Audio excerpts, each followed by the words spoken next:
Three monks, Hawk, Lock, and Sue, traveled along a mountain road. They talked about cat whiskers, the color of the sun, and giving. "What makes one happy, Sue?" asked Hawk, the youngest monk. Old Sue, who was the wisest, said, "Let's find out." The sound of the bell brought their gaze to the rooftops of a village below. They could not see from so high above that the village had been through many hard times. Famine, floods, and war had made the villagers weary and untrusting of strangers. They had even become suspicious of their neighbors. The villagers worked hard, but only for themselves.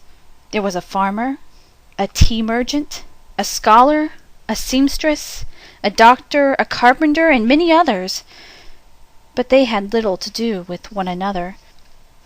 When the monks reached the foot of the mountain, the villagers disappeared into their houses.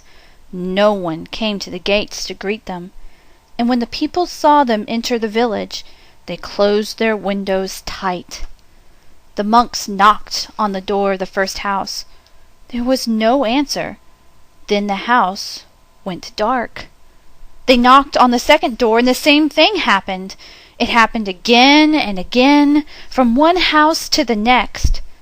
"These people do not know happiness," they all agreed.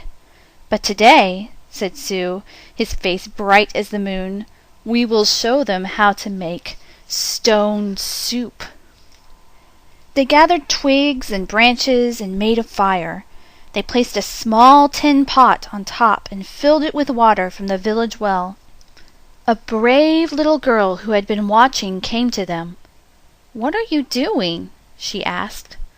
"We are gathering twigs," said Lock. "We are making a fire," said Hawk. "We are making stone soup, and we need 3 round smooth stones," said Sue. The little girl helped the monks look around the courtyard until they had found just the right ones. Then they put them in the water to cook. "These stones will make excellent soup," said Sue. "But this very small pot won't make much, I'm afraid." "My mother has a bigger pot," said the girl. The little girl ran home. As she started to take a pot, her mother asked what she was doing. "The 3 strangers are making soup from stones," she said. "They need our biggest pot." Said the girl's mother. "Stones are easy to come by. I'd like to learn how to do that." The monks poked the coals. As smoke drifted up, the neighbors peered out from their windows. The fire in the large pot in the middle of the village was a true curiosity. One by one, the people of the village came out to see just what this stone soup was.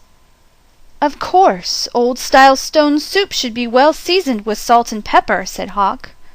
"That is true," said Lock, as he stirred the giant pot filled with water and stones. "But we have none." "I have some salt and pepper," said the scholar, his eyes big with curiosity. He disappeared and came back with salt and pepper and even a few other spices. Sue took a taste. "The last time we had soup stones of this size and color, carrots made the broth very sweet." "Carrots?" said a woman from the back. "I may have a few carrots, but just a few."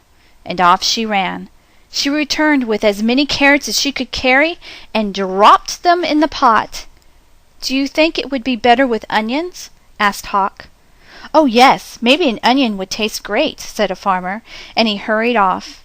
He returned in a moment with 5 big onions, and he dropped them into the bubbling soup. "Now that's a fine soup," he said. The villagers all nodded their heads, as the smell was very agreeable. "But if only we had some mushrooms," said Sue, rubbing his chin. Several villagers licked their lips. A few dashed away and returned with fresh mushrooms, noodles, pea pods, and cabbage. Something magical began to happen among the villagers. As each person opened their heart to give, the next person gave even more, and as this happened, the soup grew richer and smelled more delicious. "I imagine the emperor would suggest we add dumplings," said one villager. "And bean curd," said another. "And what about cloud ear and mung beans and yams?" cried some others. "And taro root and winter melon and baby corn!" cried other villagers. "Garlic, ginger root, soy sauce, lily buds! I have some! I have some!" people cried out, and off they ran, returning with all they could carry. The monks stirred, and the pot bubbled. How good it smelled! How good it would taste! How giving the villagers had become! At last the soup was ready. The villagers gathered together. They brought rice and steamed buns. They brought litchi nuts and sweet cakes. They brought tea to drink, and they lit lanterns. Every one sat down to eat. They had not been together for a feast like this for as long as anyone could remember. After the banquet, they told stories, sang songs, and celebrated long into the night. Then they unlocked their doors and took the monks into their homes and gave them very comfortable places to sleep. In the gentle spring morning, everyone gathered together near the willows to say farewell. "Thank you for having us as your guests," said the monks. "You have been most generous." "Thank you," said the villagers. "With the gifts you have given, we will always have plenty. You have shown us that sharing makes us all richer." "And to think," said the monks, "to be happy is as simple as making stone soup."